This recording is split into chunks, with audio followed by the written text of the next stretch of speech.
শুরু করছি। প্রিয় ভাই, আজকে আমি আপনাদের সামনে আলোচনা করব যুব সমাজের দায়িত্ব এবং কর্তব্য সম্পর্কে। এই সম্পর্কে সংক্ষিপ্ত কোরআন এবং হাদিস থেকে আলোচনা করে আলোচনা শেষ করব ইনশাআল্লাহ তাআলা। সম্মানিত ভাইরা, আল্লাহ তাআলা আমাদেরকে পৃথিবীতে পাঠিয়েছেন। আমরা মানুষের জীবনের কয়েকটা স্তর আছে: শিশু, কিশোর, যুবক, পূর্ণবয়স্ক, বৃদ্ধ। এরপরে মানুষ মৃত্যুর দিকে চলে যায়। এই যে চারটি স্তর আছে, শিশু অবস্থা, কিশোর অবস্থায় এবং যুবক অবস্থায়, পূর্ণবয়স্ক, বৃদ্ধ অবস্থায়, এক একটা অবস্থায় মানুষের এক এক ধরনের কর্ম থাকে। এই অবস্থাগুলোর মধ্যে সবচেয়ে গুরুত্বপূর্ণ অংশ হচ্ছে ইয়ং বয়স বা যুবক বয়স। কারণ এই সময় একজন মানুষের পক্ষে এমন কিছু কাজ করা সম্ভব যা অন্য কোনো সময়ে সম্ভব হয় না। তাই ইসলামী শরিয়াতে আল্লাহ তাআলা কোরআন মাজিদে এবং নবী মুহাম্মদ সাল্লাল্লাহু আলাইহি ওয়াসাল্লাম হাদিসে এই যৌবন কালকে অত্যন্ত গুরুত্ব দিয়েছেন। সেজন্য শুধু মুসলিম হিসেবে নয়, মুমিন হিসেবে প্রত্যেকের উচিত এই যৌবন কালের যুবক সময়টাকে সর্বোচ্চ মূল্যায়ন করা। প্রমাণিত সত্য যে ব্যক্তি, নারী অথবা পুরুষ, যৌবন কালকে মূল্যায়ন করেছে, সে দুনিয়ার দিক থেকে হোক অথবা আখিরাতের দিক থেকে হোক, যদি সে দুনিয়াবী দিক থেকে লেখাপড়া, কর্ম অথবা অন্য কোনো বিষয়ের জন্য চেষ্টা করে, তাহলে সে সফল। অনুরূপভাবে এই যৌবন কালে কোনো নারী, কোনো পুরুষ যদি আল্লাহর ইবাদতের প্রতি ঝুঁকে যায়, আল্লাহ তাআলাকে পাওয়ার চেষ্টা করে, তাহলে অন্য সময়ের চাইতে এই সময়টাতে আল্লাহকে পাওয়া কঠিন না সহজ? সহজ। এজন্য আল্লাহ তাআলা কোরআন মাজিদে, নবী সাল্লাল্লাহু আলাইহি ওয়াসাল্লাম হাদিসের অনেক জায়গায় এই যুব সমাজের এই সময়টাকে সর্বোচ্চ গুরুত্ব দিয়েছেন। কিন্তু বড় কষ্টের বিষয়, আমাদের সমাজের অধিকাংশ ইয়ং, তাদের এই যৌবন কালের যুব সমাজের এই যে সময়টাকে তারা মূল্যায়ন করে না।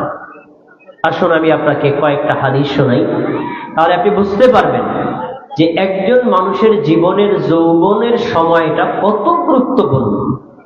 প্রথম, সুনান তিরমিজি হাদিস নম্বর 2416, আল্লাহ রাব্বুল আলামিন নবী মুহাম্মদ সাল্লাল্লাহু আলাইহি ওয়াসাল্লামের মাধ্যমে আমাদেরকে জানিয়েছেন, মানুষ মৃত্যুর পর হাসরের দিন যখন আল্লাহর সামনে উপস্থিত হবে, তখন তাকে স্পেশাল প্রত্যেকে আলাদা আলাদা ভাবে 5টা প্রশ্ন করবেন। একটু কথা বলবেন, আর কেউ দায়িত্বে থাকলে ওদিকে শিশুদেরকে বসায় দিবেন যেন কথা না বলে। প্রত্যেককে আলাদা আলাদা করে 5টা প্রশ্ন করবেন। এই প্রশ্নগুলো এমন প্রশ্ন, হাদিসের শব্দ উত্তর না দিয়ে এক কদমও সেখান থেকে নড়তে পারবে না। এতে কি বোঝা যায়? প্রশ্নের উত্তরগুলো কি অপশনাল না বাধ্যতামূলক? প্রশ্নের উত্তরগুলো প্রত্যেককে বাধ্যতামূলক, এবং এই প্রশ্নগুলোর যথাযথ উত্তর, সদুত্তর কেউ যদি দিতে ব্যর্থ হয়, তাহলে তার পরিণতি জাহান্নাম। আর যদি সঠিক উত্তর সে দিতে পারে, তাহলে তার পরিণত হবে কি? জান্নাত। হাদিস দেখেন, عن ابن مسعود رضي الله تعالى عنه أنه قال, عبد الله بن مسعود رضي الله تعالى عنه قال رسول الله صلى الله عليه وسلم, আল্লাহর রাসূল সাল্লাল্লাহু আলাইহি ওয়াসাল্লাম বলেছেন, লা তাযালু قدم ابن آدم يوم القيامة من عند ربه, আদম যত সন্তান আছে, মানে মানুষ যতই আছে, আস্তিক হোক নাস্তিক হোক, ছোট হোক বড় হোক, নারী হোক পুরুষ হোক, আল্লাহর নিকটে 5টি প্রশ্নের উত্তর না দেওয়া পর্যন্ত এক কদমও সেখান থেকে নড়তে পারবে না। পারমিশন নাই, জায়গায় দাঁড়ায় থাকো, আগে উত্তর দাও, তারপরে নড়বা। 5টা প্রশ্ন কি? 5টি প্রশ্নের প্রথম প্রশ্ন হলো আন উমরিহি ফীমা আফনা, আল্লাহ তাআলা তোমাকে হায়াত দিয়েছিলেন 20 বছর, 30 বছর, 40 বছর, 50 বছর, 60 বছর। এই দীর্ঘ হায়াতে এই সময়টাকে তুমি কিভাবে ব্যয় করেছো? আল্লাহ যে তোমাকে হায়াত দিলেন, 60 বছর, 70 বছর, 50 বছর তুমি যে বেঁচেছিলা, আল্লাহর দেওয়া নিয়ামত তুমি কিভাবে ব্যয় করেছো? আল্লাহর রাস্তায়, আল্লাহকে পাওয়ার জন্য, পরকালের জন্য, জান্নাত পাওয়ার জন্য, জাহান্নাম থেকে বাঁচার জন্য, আল্লাহর ইবাদতের জন্য ব্যয় করেছো, নাকি শুধুমাত্র দুনিয়ার পার্থিব লোভ লালসার জন্য ব্যয় করেছো? এই প্রশ্নের উত্তর তোমাকে আগে দিতে হবে, কারণ এটা ছিল আল্লাহর পক্ষ থেকে তোমাকে দেওয়া এক বড় নিয়ামত। প্রথম প্রশ্ন হায়াত সম্পর্কে। দ্বিতীয়, পরের প্রশ্ন হলো ওয়ান শাবাবিহি ফীমা আবলা। জিজ্ঞেস করা হবে, আল্লাহ তাআলা তোমাকে যৌবন দিয়েছিলেন, হে যুবতী তোমাকে যৌবন দিয়েছিলেন, হে যুবক তোমাকে যৌবন দিয়েছি। যৌবনের সময়টা ছিল শক্তিশালী, সুঠামদেহ, যে কোনো কাজ তুমি করতে পারতা, আল্লাহর ইবাদত করতে পারতা, অন্যায় কাজে লিপ্ত হতে পারতা। তুমি এই সময়টাকে কিভাবে ব্যয় করেছো? 2 নম্বর প্রশ্ন যৌবন সম্পর্কে। কয়টা প্রশ্ন গেল? 3 নম্বর প্রশ্ন হলো, আল্লাহ তাআলা তোমাকে সম্পদ দিয়েছিলেন, এই সম্পদ না মিন আইনা ইকতাসাবাহু, কিভাবে তুমি আয় করেছিলা? তোমার সম্পদ কি হারাম নাকি হালাল? জুলুম করে অর্জন করেছো নাকি আল্লাহর দেওয়া সিস্টেমে অর্জন করেছো? তুমি নিজে উপার্জন করেছো নাকি সুদ নাকি ঘুষ নাকি অন্যায়ের মধ্যে উপার্জন করেছো? কিভাবে করেছো? জবাব দাও। প্রথমে উপার্জন, এরপরে এটার ব্যাপারে আবার পাল্টা প্রশ্ন, কি অফিমা আনফাকা, সম্পদ যে তুমি অর্জন করলা, ধরে নিলাম হালাল উপায়ে, এই হালাল উপায়ে সম্পদটা তুমি কিভাবে ব্যয় করেছো? তাহলে সম্পদ হালাল ভাবে উপার্জন করা একটি ইবাদত, এবং এটা আবার সঠিক পথে ব্যয় করা এটা আলাদা একটা ইবাদত। তাহলে সম্পদ সম্পর্কে প্রশ্ন হলো কয়টা? 2টা। জীবন সম্পর্কে একটা, যৌবন সম্পর্কে একটা, সম্পদ সম্পর্কে প্রশ্ন হলো কয়টা? 2টা। তাহলে সম্পদ কত গুরুত্বপূর্ণ বিষয়, আমরা এটাকে মূল্যায়ন করি না।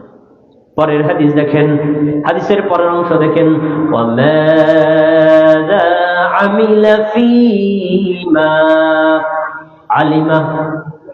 হে যুবক, হে যুবক, হে নারী, হে পুরুষ, হে মুসলিম তুমি শোনো, হে মুমিন তুমি শোনো, তুমি যা জানতা ধর্মীয় বিষয়, আল্লাহর বিধান, তাওহীদ সম্পর্কে, সুন্নাত সম্পর্কে, বিদআত সম্পর্কে, নিফাক সম্পর্কে, কুফর সম্পর্কে, ঈমান সম্পর্কে, ইসলাম সম্পর্কে যতটুকু জানছো, মানছো কতটুকু? জানার পরে আমল কতটুকু করছো? এই জবাব তুমি আগে দাও। কয়টা প্রশ্ন গেল?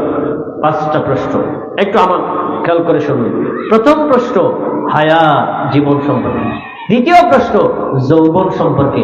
তৃতীয় প্রশ্ন সম্পদের উপার্জন সম্পর্কে। চতুর্থ প্রশ্ন সম্পদের ব্যয় সম্পর্কে। পঞ্চম প্রশ্ন তুমি যা জানতা আমল করছো কতটুকু? 5টি প্রশ্নের উত্তর না দিয়া কোন নারী, কোন পুরুষ, কোন যুবক, কোন যুবতী, কোন কালো মানুষ, কোন সাদা মানুষ, কোন আলেম, কোন সাধারণ মানুষ, কেউ আল্লাহর সামনে থেকে 1 চুল পরিমাণ সরার পারমিশনও পাবে না। আপনাদের কাছে একটা প্রশ্ন, সময় তো কম, বোঝানোর জন্য সময় কম পাওয়া যাবে। আচ্ছা ভাই, জীবনের মধ্যে যৌবন আছে না নাই? জীবন কি জন্ম নিলেন, মৃত্যু নিলেন, পুরোটার সময় কি জীবন না? যৌবন কি এর পার্ট না? তা আল্লাহ তাআলা জীবন সম্পর্কে প্রশ্ন করেছেন, যৌবন সম্পর্কে আবার জিজ্ঞেস করার কারণ কি বলেন তো? কারণ জীবনের যতগুলো পার্ট আছে, অংশ আছে, এর ভিতরে মোস্ট ইম্পর্টেন্ট পার্ট হলো যৌবন। যৌবন এমন একটা জিনিস, এই যৌবন কেউ যদি আল্লাহর রাস্তায় ব্যয় করে, কিয়ামতের দিন আল্লাহ তাআলা সারা পৃথিবীর মানুষের সামনে তাকে স্পেশাল আলাদা সম্মান করবেন, যে সম্মান কিয়ামতের দিন অন্য সাধারণ মানুষ পাবে না। যুবক ভাইরা মনোযোগ দিয়ে শুনুন। সহিহ বুখারী হাদিস নাম্বার 660। عن ابي هريره رضي الله تعالى عنه انه قال আবু হুরায়রা রাদিয়াল্লাহু তাআলা আনহু বলেন, قال رسول الله صلى الله عليه وسلم, আল্লাহর রাসূল সাল্লাল্লাহু আলাইহি ওয়াসাল্লাম বলেছেন, সাবআতু ইযিল্লুহুমুল্লাহু ইয়াওমা যিল্লা লা ইয়াওমা লা যিল্লা ইল্লা যিল্লুহু।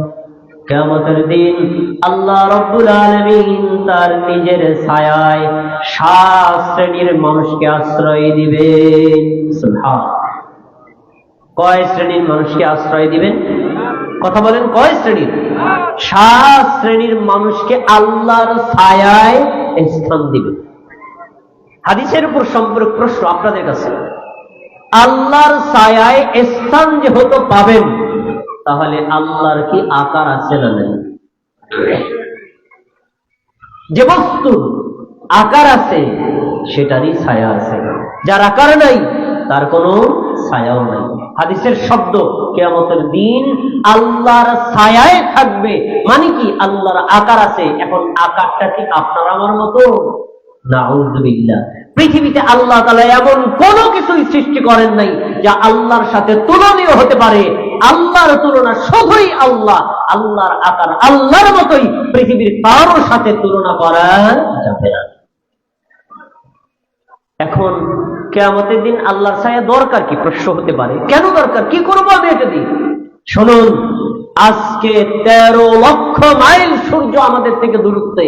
কিয়ামতের দিন হাদিসের শব্দ 1 মাইল অথবা 2 মাইল এই সূর্য থাকবে দূরত্বে। কয় মাইল? আমি ধরে নিলাম 2 মাইল। তো 2 মাইল দূরত্ব যদি সূর্য থাকে, সেই সূর্যের তাপে আপনার অবস্থা কি হবে? হাদিসের শব্দ এসেছে, মানুষ ঘামতে ঘামতে, ঘাম দিয়ে মানুষ গোসল করে ফেলবে, কারো ঘাম বুক পর্যন্ত, কারো ঘাম নাক পর্যন্ত, কারো ঘামে ডুবে যাবে। এমন তীব্র গরমে, তীব্র অশান্তির মধ্যে আল্লাহর ছায়া যারা পাবে তাদের কোনো কষ্টই হবে না। সুবহানাল্লাহ। আল্লাহর ছায়া দরকার আছে না? তাহলে খনিকান্দি এলাকার যুবক ভাইরা শুনুন, আপনারা অনেক মহান মহান কাজ করেন। এই মহান মহান কাজের সাথে যদি আপনার ঈমান, আপনার আমল, আপনার সালাত, আপনার নেক আমল যুক্ত থাকে, কিয়ামতের দিন আল্লাহ তাআলা আপনাকে এক স্পেশাল পাওয়ার দিবেন। আল্লাহ তার নিজের ছায়ায় স্থান দিবেন। 7 শ্রেণীর মধ্যে প্রথম শ্রেণী হলো আল ইমামুল আদিল, ন্যায় বিচারক, বাদশাহ, রাষ্ট্রপতি, প্রধানমন্ত্রী, বিচারপতি, এমপি, মন্ত্রী, চেয়ারম্যান, মেম্বার, এলাকার মাতবার, সভাপতি, যে যে স্তরে দায়িত্ব আছে, এমনকি পরিবারের কর্তাও যিনি, তিনি যদি পরিবারের মধ্যে ন্যায় বিচার প্রতিষ্ঠা করেন, আল্লাহ তাকে তার ছায়ায় স্থান দেন। 2 নম্বরে নবী সাল্লাল্লাহু আলাইহি ওয়াসাল্লাম যুবকদের এনেছেন অন্য কারণ। 2 নম্বর, ওয়াশাবুন নাশাআ ফি ইবাদাতি রাব্বিহ, যেই যুবক, যেই যুবতী যৌবনকালে অন্যায় কাজ থেকে বিরত থেকেছে, মদ, জুয়া, ফেন্সিডিল, ইয়াবা অথবা অন্য কোনো অন্যায় কর্মের সাথে, চুরি করা, ছিনতাই করা, রাহাজানি করা, অন্যায় কর্মের সাথে থেকে মুক্ত, সে এগুলো থেকে, পাপ থেকে মুক্ত থেকেছে, আল্লাহর ইবাদতে নিজের যৌবনটা ব্যয় করেছে, আল্লাহ এই যুবতীকে, এই যুবককে সমস্ত পৃথিবীর মানুষের সামনে আল্লাহ তার নিজের ছায়ায় স্থান দিয়ে দিবেন। সুবহানাল্লাহ। যুবক ভাইরা দেখেছেন, আপনাদের মান, আপনাদের মর্যাদা ইসলামী শরীয়তে এমনকি আল্লাহর কাছে কত উচ্চতলে ধরা হয়েছে। এবার দেখুন, যুবকরা, যুবক যুবতী যারা আছেন, তাদের সময়টা যে ইবাদতে ব্যয় হবে, পাশাপাশি দুনিয়ার তো প্রয়োজনে ব্যয় করবেন, শিক্ষা, ক্যারিয়ার গঠন ইত্যাদি বিষয়ে আপনি সময় ব্যয় করবেন, এটা আপনার দুনিয়াবি পার্থিবী প্রয়োজনে দরকার। কিন্তু শুনুন, আপনি মূলত যৌবনটা যদি আল্লাহর সন্তুষ্টির জন্য ব্যয় করতে পারেন, তাহলে আপনি সফল একজন যুবক আর সফল একজন যুবতী। এ বিষয়ে রাসূল সাল্লাল্লাহু আলাইহি ওয়াসাল্লাম একজন সাহাবীর দৃষ্টান্ত আমি আপনার সামনে পেশ করছি। সাহাবী ছিলেন কি? আব্দুল্লাহ ইবনে ওমর। আব্দুল্লাহ ইবনে ওমর রাদিয়াল্লাহু তাআলা আনহু বলেন, কুনতু গুলামান শাবান আযাবান, আমি ছিলাম একজন শক্তিশালী তরুতাজা টকটকে যুবক।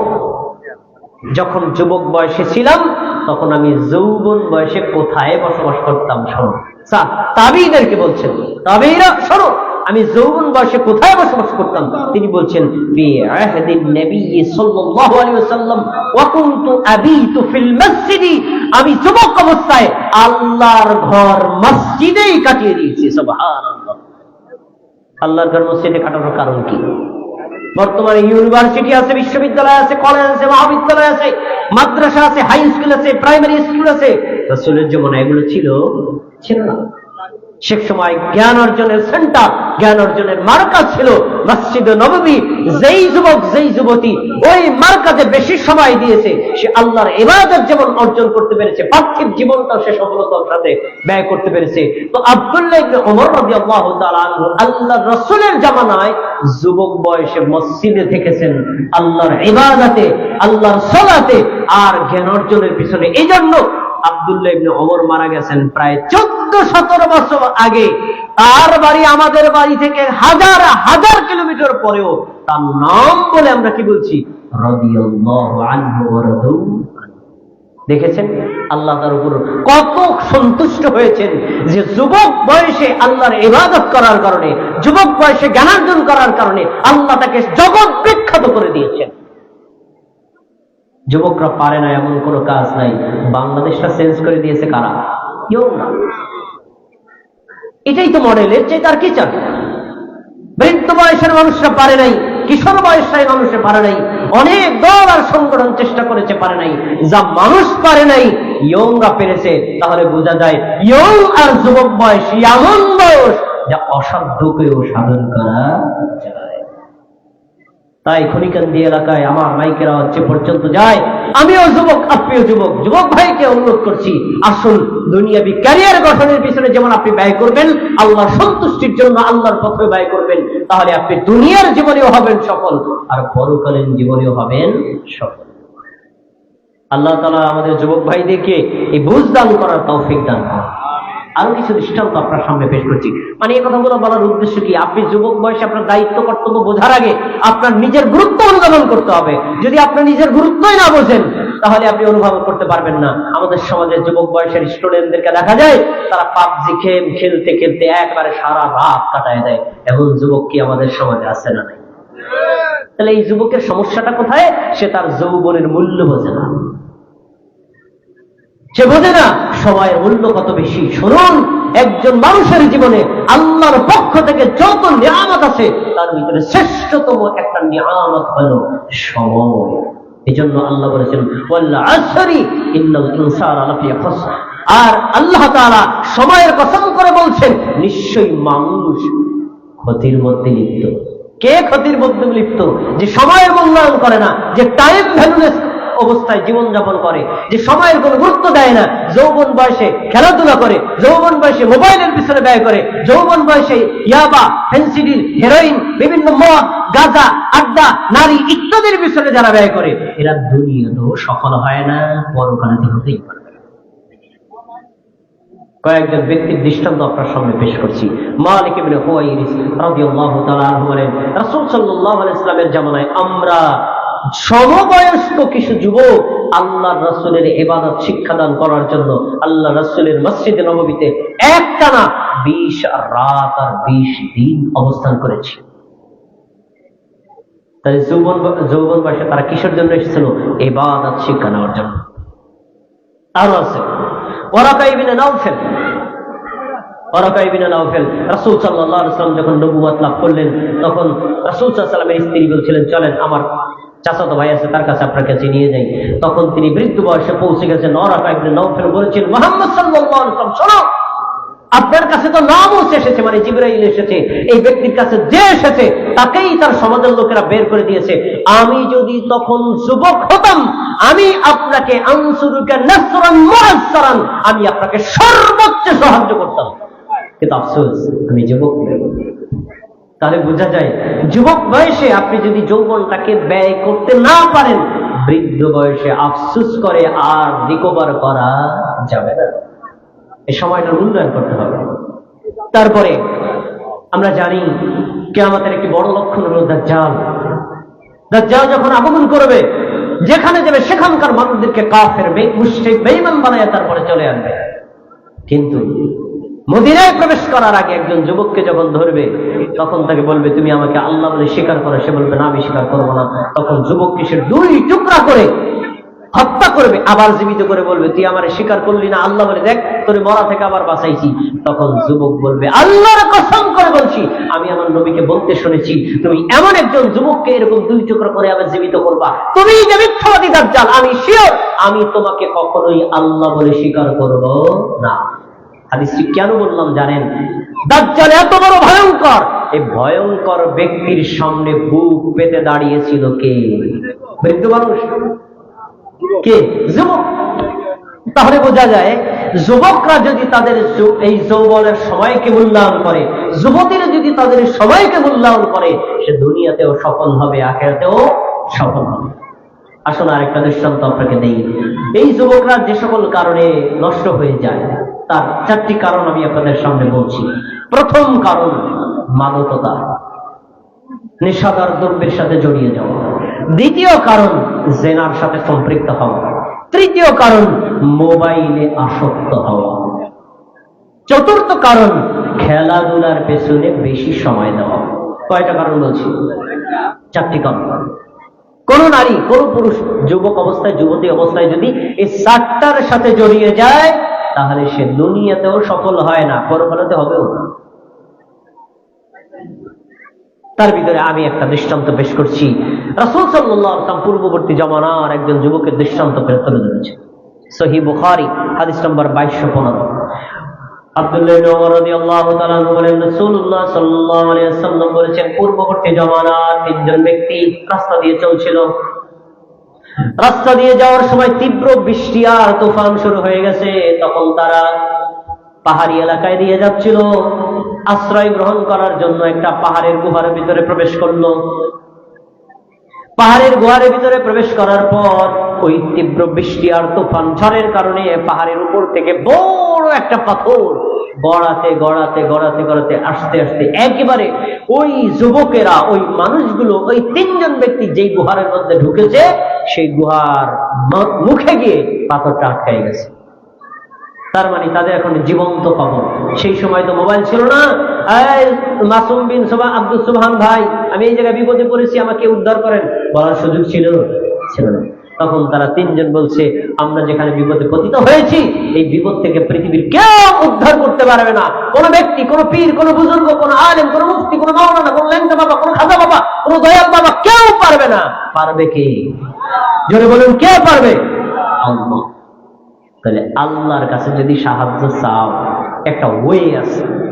ওয়েটা কি? এই ওয়েটা হলো আল্লাহর একটা সিস্টেম। কেউ যদি এক আল্লাহর সন্তুষ্টির জন্য কোন ইবাদত করে এবং সেই ইবাদতটার ওসিলা দিয়ে যদি আল্লাহর কাছে কেউ চায়, আল্লাহ দোয়া কবুল করে। 3জনে তালাশ করো তো কেউ কোনো ইবাদত পাও কিনা। 3জনে 3টি ইবাদত পেয়েছি, সময়ের অভাবে 3টা বলছি না, তার ভিতরে একটা তুলে ধরছি খনিকান্দি এলাকার যুবকদের জন্য, খনিকান্দি এলাকার যুবতীদের জন্য। আজান শেষ হবে।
প্রিয়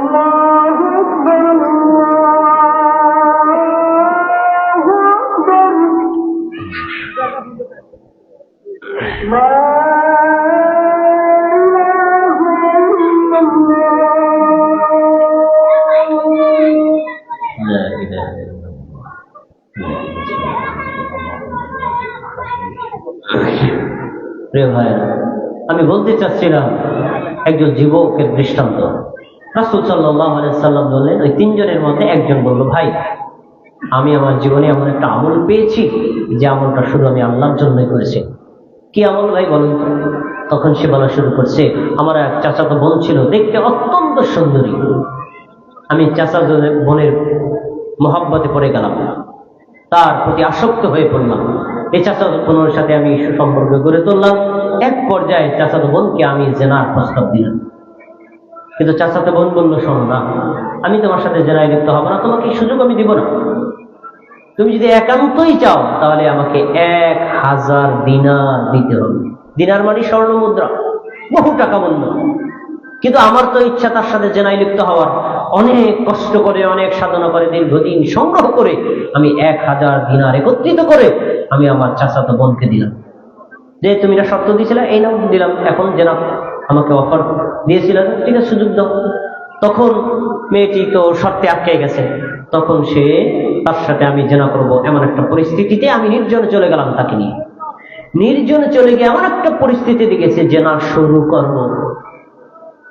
শুরু করব এমন পরিস্থিতিতে তখন ওই যে আমার চাচাতো বোন, সে শোয়া অবস্থায় সে আমাকে বলল, ইত্তাকিল্লাহ, আল্লাহকে ভয় করো।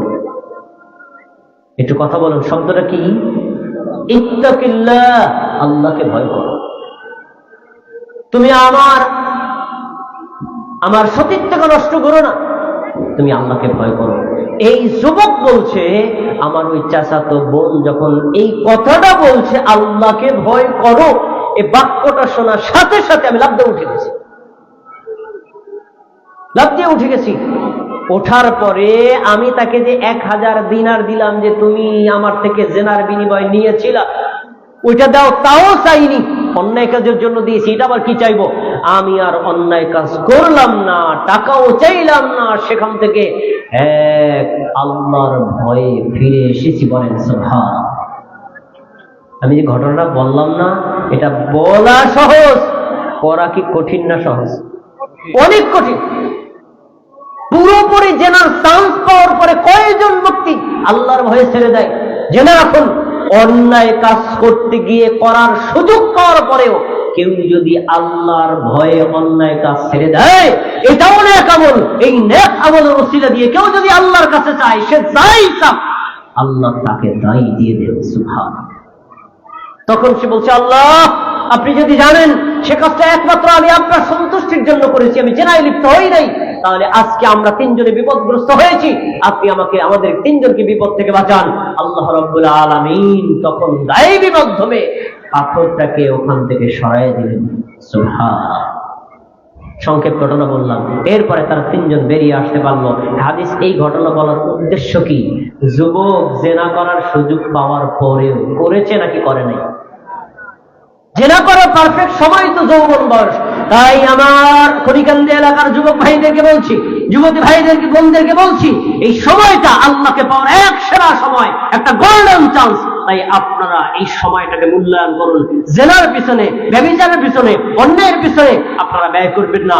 এক আল্লাহ সন্তুষ্টির জন্য যদি আপনারা ব্যয় করেন, তাহলে আল্লাহ আপনাকে দুনিয়াতেও সফল করবেন, পরকালেও সফল করবেন। বলেন ইনশাআল্লাহ।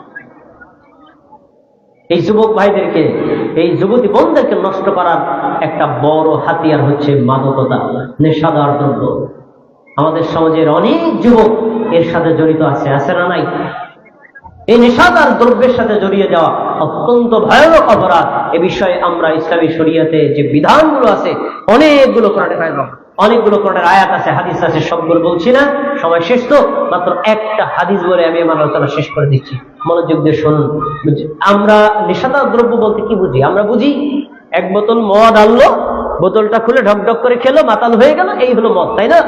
কিন্তু আপনি যান মাদক দ্রব্য নিয়ন্ত্রণ যে অধিদপ্তর, সেখানে আপনি সার্চ দিবেন যে মাদক দ্রব্য কি কি, শুধু মদকে বোঝানো হয় নাই। ইয়াবা, ফেন্সিডিল, হেরোইন, কোকেইন, তারপর হলো জর্দা, সাদা পাতা, গুল, বিড়ি, সিগারেট এবং খড় ইত্যাদি যে সকল বস্তুগুলো মানুষের মেধাকে বিকৃত করে, এর প্রত্যেকটা বস্তুকে মাদক দ্রব্য হিসেবে নিষিদ্ধ করা হয়েছে। প্রত্যেকটাই মাদকের সাথে অপরাধ, এর কোনো কিছুই গ্রহণ করা যাবে না। সরাসরি তো মদ খাওয়া যাবেই না, এই সকল কোন ধরনের দ্রব্যই গ্রহণ করা যাবে না। যদি আপনি গ্রহণ করেন, রাসূল সাল্লাল্লাহু আলাইহি ওয়াসাল্লাম বলেছেন, দেখেন হাদিস শরীফ, মান শারিবাল খামরা ওয়া সাকারা, যে ব্যক্তি মাদক দ্রব্য গ্রহণ করলো অতঃপর মাতাল হয়ে গেল, এটা একটা অপরাধ। অপরাধের কারণে তার জন্য জাহান্নাম ফরজ হয়ে গেল। যদি সে তাওবা করে, আল্লাহ তাকে ক্ষমা করে দিবেন। 4 বার যদি এরকম করে, আবার ক্ষমা করে দিবেন। 4th বার তাওবার পরেও যদি আবার 5ম বারে মাদক দ্রব্য গ্রহণ করে, আল্লাহর রাসূল বলেন ওই ব্যক্তিকে আল্লাহ তাআলা তিনাতুল খাবাল খাওয়াবেন। তিনাতুল খাবাল কি? একটু আগে বলেছি, সূর্য যখন 2 মাইল মাথার উপর থাকবে, তখন জাহান্নামী শাসরবাসীদের গায়ের ঘাম, রক্ত, পুষ যখন একদম গড়াইয়া পড়বে, যারা মাদক দ্রব্য গ্রহণ করেছিল তাদেরকে সেই পুষ তাদেরকে খাওয়ানো হবে। নাউযুবিল্লাহ।